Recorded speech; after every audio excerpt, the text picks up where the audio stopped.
What is up, all you, I guess, ICBA type people? This is Tom. I'm here bringing you guys my draft analysis for the 4th season of the ICBA. Is this a little weird? I'm back on the saddle again. Gonna, provide some content for you guys. I do apologize for going MIA after the end of the GBA season. No, I'm not going to upload my last 2 weeks of the GBA. For a lot of you guys that didn't know, I didn't end up uploading because I was pretty much the head person running the D-League, which, thank fucking God, that's over. So I basically kind of, went from one aspect to another pretty much immediately after the last 2 weeks of the GBA. So fortunately, those are not going up. But I am happy to bring you guys this content and this league because unlike the PPL and the UBC, which 2 leagues that I was in that I didn't really quite enjoy myself just based on how the leagues were run at that time, I feel like I'm very excited to compete in the ICBA. It's has a lot of people that I'm friends with, that I know from other leagues, that I happen to talk to in the community, and it's run by a very good friend of mine, Johnny GB. He's a big football fan. He's a fucking Patriots fan, but he's a big friend of mine, big fan of mine too. And I do like how he conducts the league and what he what he thinks and things like that. So very excited to compete.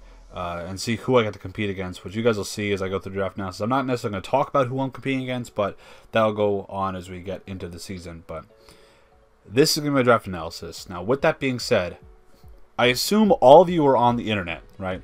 And with being on the internet, I assume that you have a search bar. So in that search bar, if you don't know what a Pokemon does, go to the search bar, type that fucking Mon's name in, and you can figure out what the Mon does. I am not going to be here sitting and saying, this is the Mon's typing. This is its speed tier. This is what it looks like. This is its nickname. This is its ability. You can kind of understand what the Mon individually does. But I'm going to talk about, in this draft analysis, kind of what it does in the purpose of the team. And why I picked the Mons where I did. Because as you can see, my roster is right there in front of you. That's not really a secret. But I'm going to explain why I picked the Mons where I did as we go through round by round. I'll also explain where some of the snipes came in and how I had to readjust from there. So, that being said, we are going to jump in. I was graced with the 2nd overall pick, which I was very thankful for because it did allow me to get a few things that I was very interested in using. So, first of all, my top 4 Mons I was going to take in this draft were definitely Genesect, Giratina, Origin Form was allowed, Ho-Oh, and Magearna, right? And all those Mons I think had appeal to my play style or how I feel like I could build around them effectively. So first of all, Genesect. I like its design. I like its fast move pool as U-turn. So of course that appeals to me because I'm a Volt Switch, U-turn bastard who works for me. So that appealed to me. Magearna was up there because kind of the same thing. After seeing how it was used in the D-League, I feel like it could be used extremely well. So that was kind of there. Giratina as well, but I had a little bit of difficulty how I would build around it. And its move pool, what it had the ability of running each week, was a little bit restricted. Not to mention its item was forced to run each week, being the Greasiest Orb. And then finally, Ho-Oh. Now that was on my radar because it is my favorite legendary Pokemon, but it wasn't only allowed to run pressure, not regenerator, which is why it was allowed. So at that point I didn't think, and people I was talking with didn't really think it was worth it, so we kind of went around that. We see first pick is Magearna. Perfect. Means the Genesect's on the board, I'm taking it. I do like the fact that I could build around it, its speed I could work with, its options I could work with, and we take it from there. So as we go through the rest of the first round, I'm gonna just kind of move my way all the way to the end of the first round. I'll make my comments on a few certain Mons, like this fucking thing. Don't pick Kartana in the first round. I'm just saying. I just think it was kind of a little bit too soon to take a Mon that pretty much goes in round 2, 3, or the end of the draft, or not at all. Just I feel like Kartana is a bit bad. So don't do that.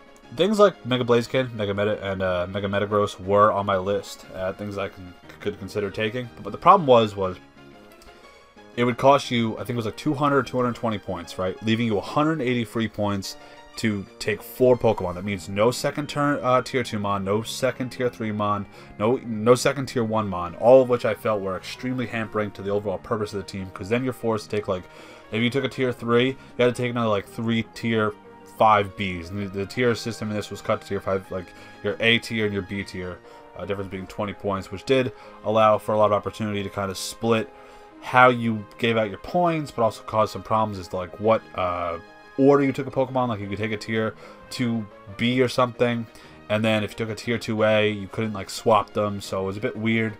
But I understood the purpose of it, because like you have your high tier picks and your lower tier picks in a specific tier, so you can kind of separate it and have like a 20-point break, increase or decrease in any direction. So I didn't really want to do that. I didn't want to force myself into having a very good Mega, albeit, but then have no points left to spend on things that might overall assist the team. So we go through towards the end of the draft. You know, we see like this was really good, getting Celesteela and Dominic Necrozma.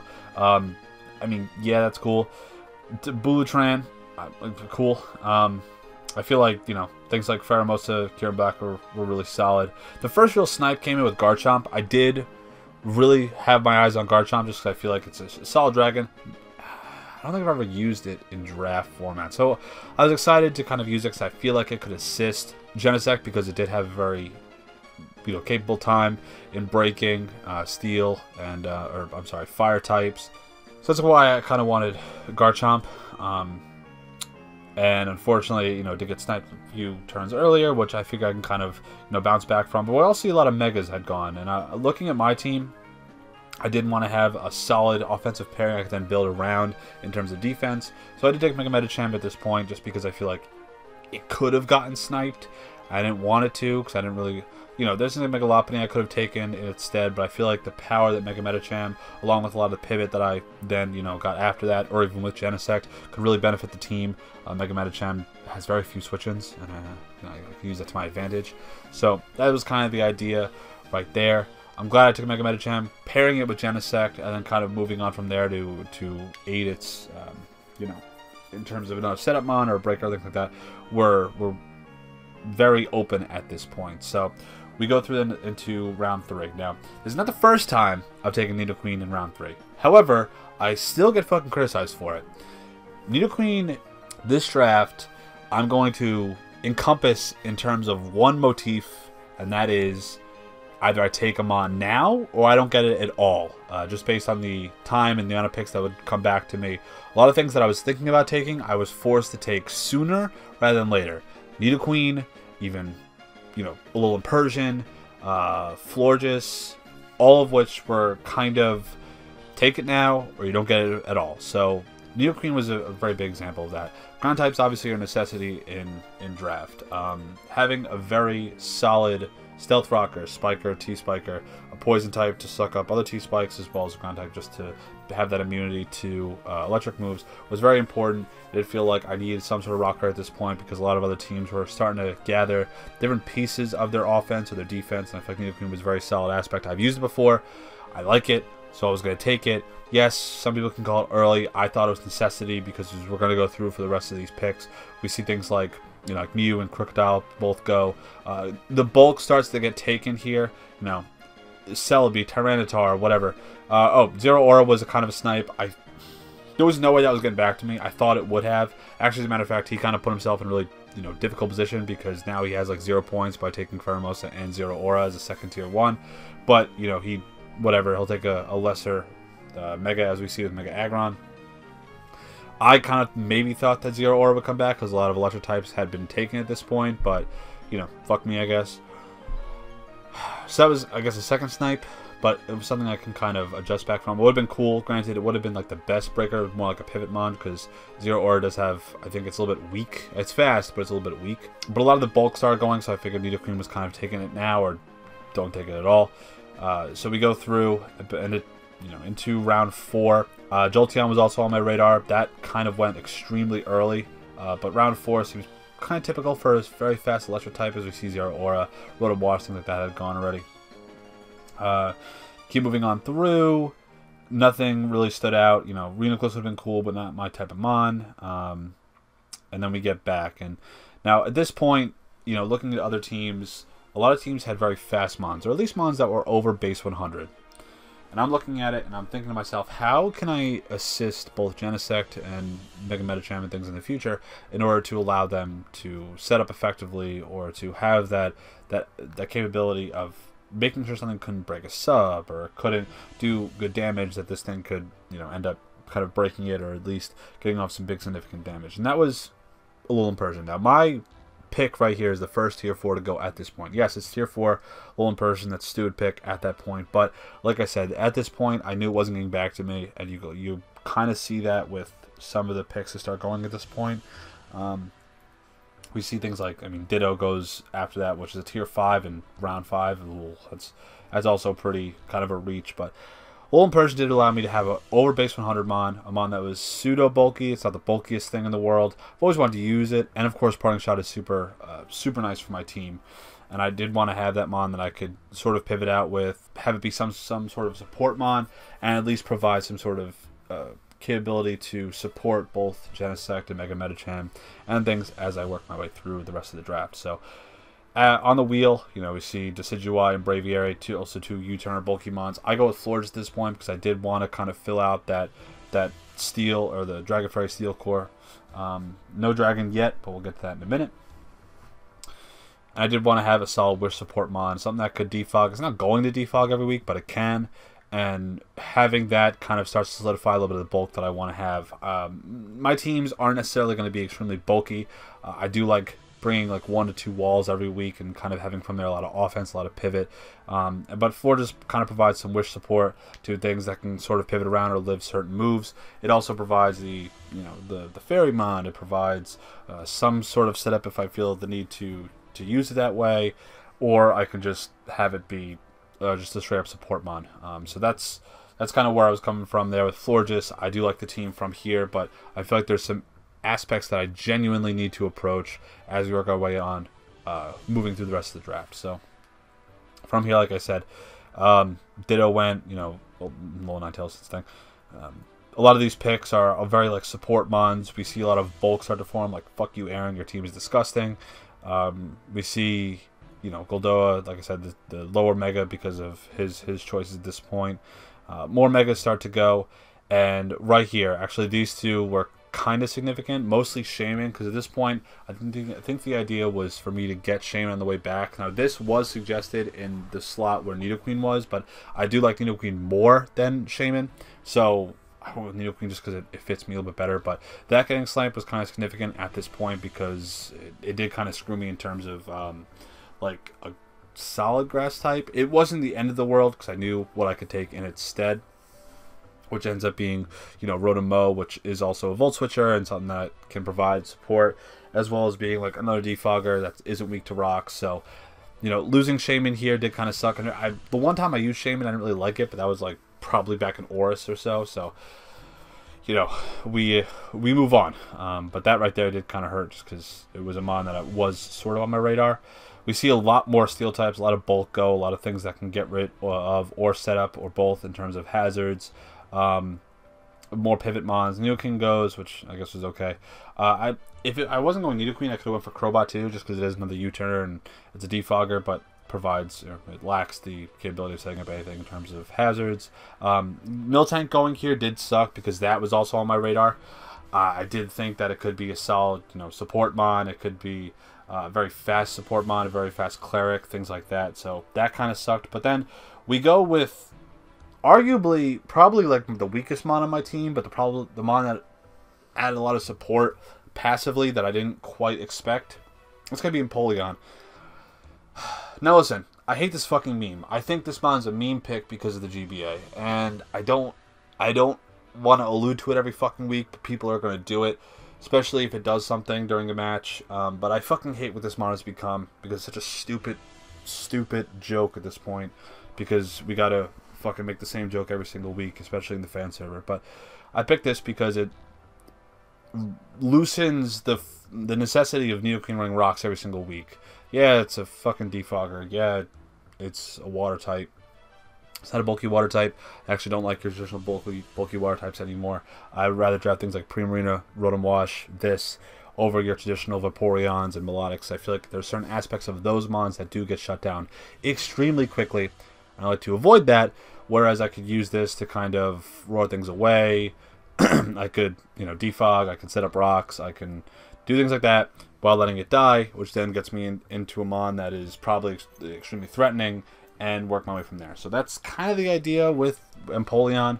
I don't know how I'm going to nickname this thing because I don't want to extenuate the meme, but I also kind of want to use it as a joke because in terms of like being a threat, I don't find Empoleon all that threatening, but the purpose of me getting it is to provide a second steel type that I don't really want Genesect to be switching into Fairy and Dragon moves and all that. I'd rather have Empoleon do that. And it kind of loosens the stress of Genesect being like a bulkier mon. It's not going to be, but you get my point.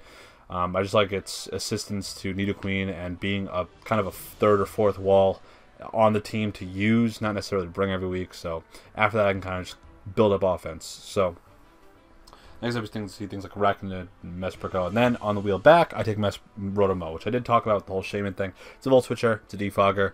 It can run Leaf Storm. It could be a very solid, Pivot Mon, or just a Mon that can kind of break things because a solid Stab, Leaf Storm, or Volt Switch, whatever, Discharge even, Toxic, Defog, everything like that does appeal to me, and I think it's starting to solidify the team as a whole because now we got our Dragon, our Fairy, and our Steel type.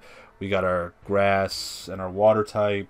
Get a Fire type and a Dragon type a little bit later as we see in the next few rounds, but for now, I kind of like how the team is looking. It has some bulk, it has some offense, got to build some more offense, which we do in the last 4 rounds. But for now, we look at the team and we have pivot. We have some assistance in terms of support mons, in terms of Wish and Cleric and things like that, and we have a lot of means to get in my offensive mons. So going through the rest of the rounds, this was a backup to the Alolan Persian, because I know Johnny wanted to get a Alolan Persian before he wanted to get Drapion, but Drapion's also a very solid mon. So like, if I didn't take a Alolan Persian when I did, Drapion, I would have had to take like Drapion, which again is not a bad mon, but Alolan Persian does that thing's job a little bit better. So we keep going our way through. A lot of these, this is a fucking Unmon. Sorry, Mega Audino is not a good Mega. I never think it will be. I never thought it was in the first place. It's just a fucking Unmon. And in this league, you have to Mega first turn. So at this point, this thing doesn't even get its Regenerator. Neither is Mega Slowbro. Mega Sharpedo is fucking useless in this league. So at this point, like, yeah, you get points back, but not that great of a choice. It does give him some points. We can kind of spend fucking points on this piece of shit, which we'll get to in a minute. But hey, Mega Audino's the thing. Let's see. Like a tangent lore, a lot of things here that weren't really on my radar. Raikou was kind of, but I hate this mon. I'd never found really solid success when taking Rotom-Mow. Not really a thing I wanted to. It was up there, but it would have forced me to take like tier 4 at the highest, then tier 5s after that, which really heavily restricted my. Oh no, I'm kidding. Oh, that's why. I didn't have a tier 1 yet. A lot of people had picked their tier 1 plus like an Uber, which is the quote-unquote ultra tier. So I actually didn't have to force taking a tier 1 when I did. Actually, me and Johnny were the 2 people, and actually Goldo were the 3 people that didn't have to take tier 1s as well as their ultra tiers extremely early. So we kind of waited on a lot of people to take theirs and see what was left. So we see at the end I actually take Tornadus T, which I'm very happy about. It provides bulk, but also offense, but also a very solid Z user. So I'm excited to use that. Up there was like Tornadus, or Thunderous I could have taken, but I like Tornadus a little bit better. I'm just not going to be looking Hurricane because I'm not miss Hurricanes every single freaking week. So Raikou goes. Now I'm going to explain this gray stuff real quick. These are picks that were skipped because at this point, we're 6-7 rounds in and people just fucking ghost the chat. You shouldn't like do that, but on the same token, like a lot of these picks were coming in really slow. People were just kind of making their pick, then fucking off and not coming back to leave picks with anyone or have anything in mind, and then they would have to be summoned in some fucking way, and then they would just disappear again. And so at this point now, round 7, I think we wanted to get done with the draft in another like 24 to 48 hours. So at this point, I think it was like a 4-hour or like an hour clock was put into effect to kind of move along the draft a little bit, if you would. Now, this is significant. I'm pointing out on these 4 picks, at least these 2, especially in these 2 rounds. He was the only person that actually threatened taking Komodo, which really fucked with me because you look at his team. A, Komodo fits. B, it's a great setup mon, which he could very much so use. C, he doesn't have a dragon or a fighting type, and that pretty much fucked with me because then you see he takes Hitmonlee and Noivern again on delayed picks later on in the draft. And I believe these people were given an hour to pick, then another half hour on each part of the wheel, going and then coming back to them. They were given another hour and then a half hour after that to then make their picks, and they just didn't show up. So this person ended up getting skipped.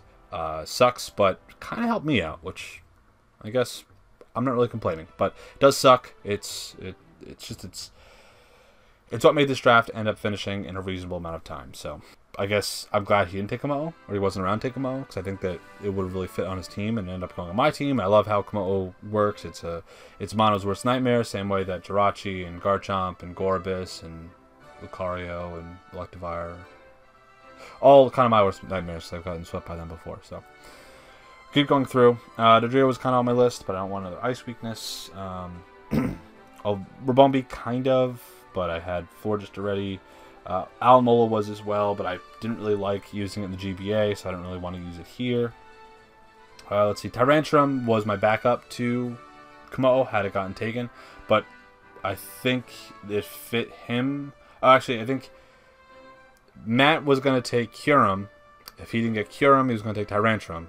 If he didn't get Tyrantrum, he was going to take Komo'o. So this was pretty detrimental, especially this round, because not getting Komo'o leaves my team in a very detrimental position of having no setup sweeper, especially no setup dragon. I think after that, the best dragons left were like fucking Druddigon and Turtanator and garbage. Then like stuff in round 1 or in tier 1 like Latios that I really didn't want. I feel like Komo'o, it provides a second fighting type, which is very dangerous. It provides a setup dragon, which I also genuinely needed. It provides a mon that I think is threatening, especially with Pivot, especially with Volt Switch, especially with Parting Shot, and having potentially the Z support on Persian to go for Z Parting Shot to get it back to full HP if it's weakened at all. Fuck yeah. That is why I went with Komo'o right here. I'm glad it got back to me. And I feel like this is a solid pick that also benefits to Genesect and Mega Medicham's breaking capability to Komo'o's setup capability. Now, we go through, and I knew I could take Mismagius then after that. This is my first Tier 5 pick, and Mismagius in Tier 5 is fucking stupid because it's too good for Tier 5, but it's not as strong in Tier 4. But getting it when I did, this third to last round, and it just lasting, you know, we see Roam Spook had gone before that. We see things like Driftblim going fucking round 6. Drifloon is an unmon, but he actually couldn't really afford anything at this point anymore because taking Mega Blades can... Like, you see that team, right? This team is pretty much why I didn't want to take a Mega that was in the Ultra tiers, because you look and you have pretty much 1, 2, 3, 4 Tier 5s there at the end. That I don't like that because it really weakens the team. And also delayed picks with the Dark Gray box. So, I ended up going with Mismagius. A special setup mon, over base 100. It gates it's a gap filler between the base 100 Mega Medicham to the 110 Alolan Persian. Then of course 121 Tornadus was really effective. And also it's another setup mon. It can run Calm Mind. It can run things like Nasty Plot, Sub Nasty Plot. That's really appealing, and I feel like a good ghost type is always great in draft. It's very underrated, and you see if that can, you know, go uninhibited. There's no dark type on the other team, or the dark type is dead, because a lot of my mons can effectively take on a dark type pretty well. I feel like Mismagius could be a very solid pick at where it was at, and a very solid Z user, which I guess you guys will see all how the Z users kind of unfolded in a few minutes. So Mismagius here I think is also another very solid setup mon, and I'm glad I picked it up when I did. We go through more delayed picks. We get to the end here. More delayed picks. Nothing here really stands out to me in terms of things that I was looking at. But now towards the end of the draft, a lot of people are starting to just pick up some extra things. We did kind of have a few hiccups in terms of like points distribution towards a lot of this draft, and some people didn't count their picks right. Mega Beedrill is an unpick. I just don't like Mega Beedrill. I feel it's extremely weak. But on a team like this, I can see why it's useful, because that team is fat, and you got a pivot mon that can kind of get into other fat. So, you know, more power to him. Then we get this fucking unpick. Don't use this. I mean, this, you know, Flame Horizon is a fucking stiffy for a mon like Mudbray, because he got 10 kills it last season, which I don't know if that says more about the person using it or the people who let it happen. I think more the latter than the former, personally. So, Shedinja also, that thing is going to get brought, I think, a total of -5 times. Power is solid. Regirock was on my radar because it could have been a second rocker of just a bulky-ish type mon. But I did kind of want to go with the fire type, which is what I ended up doing. Mega Mortar wasn't the first thing on my mind, but it is not a setup mon. It is a solid, you know, defensive-ish. Not defensive. It's not defensive at all. AV user, whatever. It also does provide some pressure offensively to my opponent. And then if it wasn't this, what else was on my list to take? I think like Soul Rock was there, which is kind of a trash mon anyway.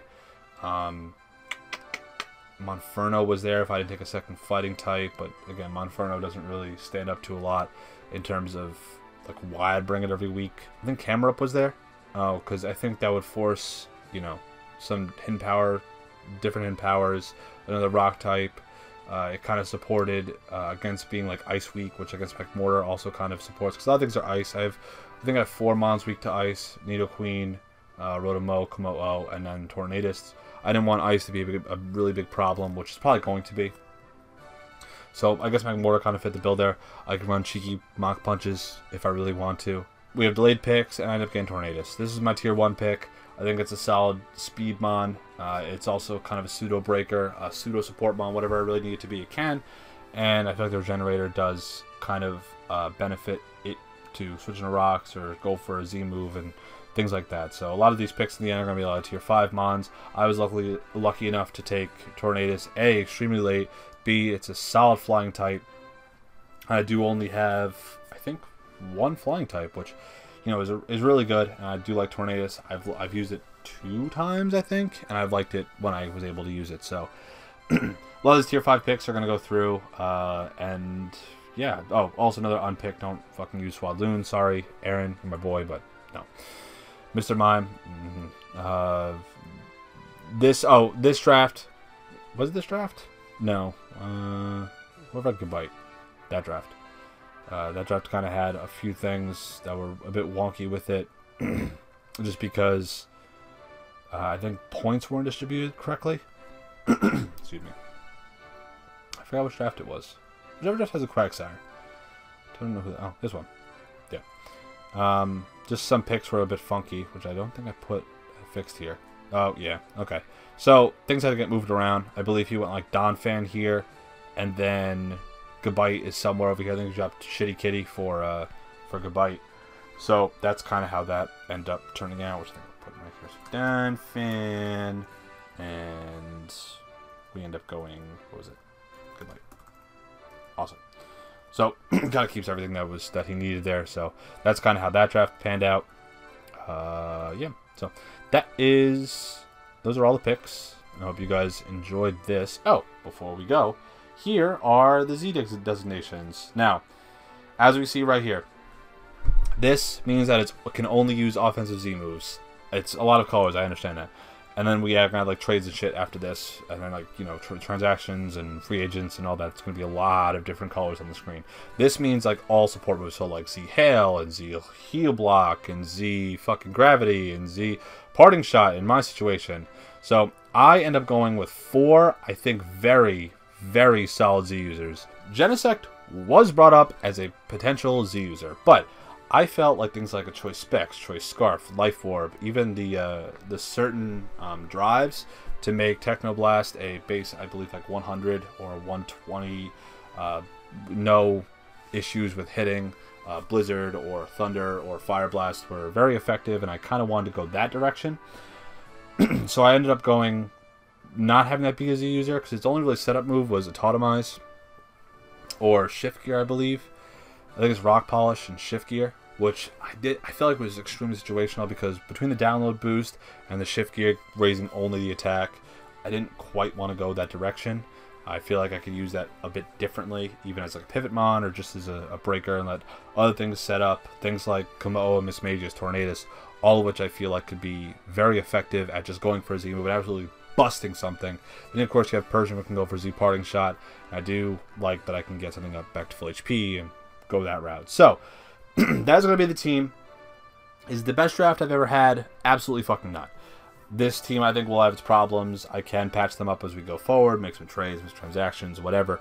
But for the time being, I like how this team looks. It has pivot, it has some support, it has some bulk, it Has a lot of decent setup, if not very good setup. It has very solid Z users. It has mons I'm going to enjoy using, enjoy building with, and enjoy just bringing every week to the matches.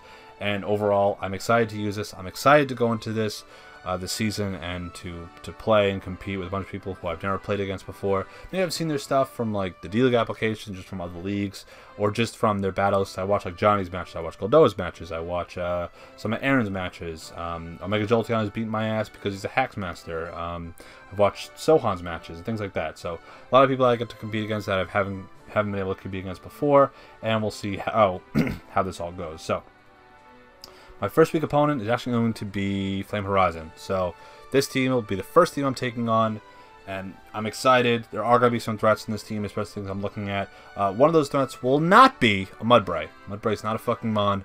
If he brings it, then I'm going 6-5 right from the get-go. Please, actually bring Mudbray against me, because I swear to God, I would love to just kill that thing so you can be like, so I can tell you how much of an unmon that thing is. You know, maybe you'll see some Audino. I know Infernape's kind of a threat. So that's going to be the team. I hope you guys enjoy. Let me know what you guys think about it. All 100 of you that end up watching this video.